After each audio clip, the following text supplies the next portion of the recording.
अस्सलाम वालेकुम जी। आज बात करते हैं कि इटली के अंदर ईद उल अज़हा 6 जून को मुतवक्को है इंशाल्लाह कैलेंडर के मुताबिक। इटली के अंदर 2 जो कम्युनिटीज़ हैं, अरब और तुर्क कम्युनिटी, वो कैलेंडर के हिसाब से चलती है। तो हमारे शहर में क्योंकि वही ये दोनों हैं, तो उनके मुताबिक 6 जून को इंशाल्लाह जो ईद उल अज़हा मुतवक्को है। तो आज मैं बात करना चाहता हूँ जो हम लोग यहाँ पे रहते हैं, ख़ास तौर पे इटली के अंदर। तो आपको पता है कि ईद के मौके पर, ईद उल अज़हा पे कुर्बानी भी फ़र्ज़ है हर मुसलमान पे। तो अक्सर लोग फैमिली के साथ जो रहते हैं, तो वो यहाँ भी कुर्बानी करते हैं। तो कुछ लोग जो है वो पाकिस्तान में या कुछ किसी दुनिया के किसी और जगह पे कुर्बानी कर देते हैं, इज्तिमाई कुर्बानी। तो जो इटली के अंदर कुर्बानी करते हैं, और ख़ास तौर पे वो मेन शहरों से जैसे ब्रेशिया या बोलोनिया, फिरेंज़े, मिलान के आसपास, या जो भी पाकिस्तानी कम्युनिटी के बड़े शहर हैं, वो वहाँ नहीं रहते और दूसरे शहरों में रहते हैं। तो वहाँ पे एक बहुत बड़ा मसला है, जो पाकिस्तानी दुकानदार या अरब ममालिक के दुकानदार जो जिनकी गोश्त की, हलाल गोश्त की दुकानें हैं, तो जब वो कुर्बानी बुक करते हैं लोगों के लिए, तो वो उनको ऐसे ही जैसे कि आम गोश्त उनको चाहिए उस तरह का सोचते हैं। हालांकि ये एक मजहबी फरीज़ा है। तो आप ईमानदारी किया करें और बताया करें कि ये कुर्बानी है और आप कर सकते हैं या नहीं कर सकते।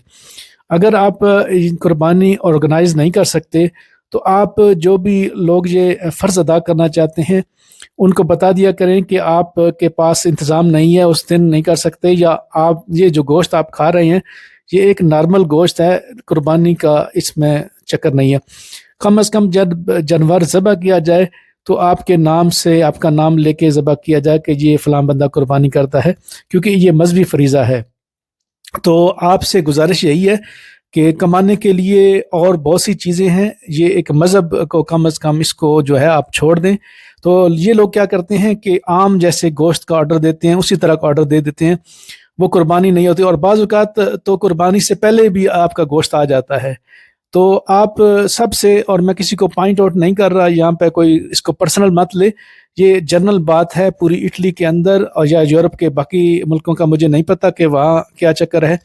तो यहाँ जो गोश्त की दुकान वाले हैं, वो कुर्बानी का ख्याल रखें, इसकी हुर्मत का ख्याल रखें। एक मजहबी चीज़ है, इसको मुनाफा और दुकान और जुगाड़ मत समझें, क्योंकि हो सकता है आप अल्लाह की पकड़ में आ जाएं। तो ये ऐसे मत किया करें। मजहबी जो काम है उनमें अगर आप का तसल्ली हो कि कुर्बानी सही प्रॉपर है, ईद के बाद ज़िबा किया गया है, बंदे के नाम से ज़िबा किया गया है, तो अच्छी बात है।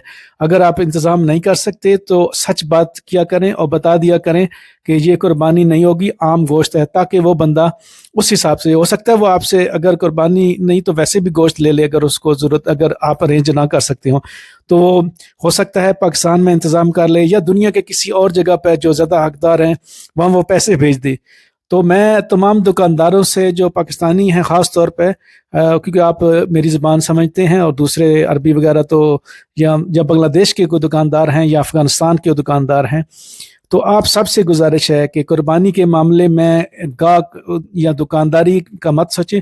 मजहबी फरीज़ा है, अपनी तरफ से ईमानदारी रखें और लोगों को सही गाइड करें। अगर आप के पास इंतज़ाम है कुर्बानी का, तो तभी, वरना जो लोग कुर्बानी करते हैं उनकी तो हो सकता है अल्लाह ताला कबूल कर ले, लेकिन आप अपना रिज़्क जो है वो हराम कर लेंगे, और आपको हो सकता है अल्लाह ताला कोई और सख्त सज़ा दे दे। तो ऐसी चीज़ों से प्लीज़ बचा करें। इससे आपका नुकसान है, फ़ायदा कुछ नहीं है, और दिल आज़ारी भी है, और मजहबी रसूमात में भी आपने एक गलत रवायत को डालते हैं कि अपने कारोबार के लिए झूठ बोल के कुर्बानी कर देते हैं।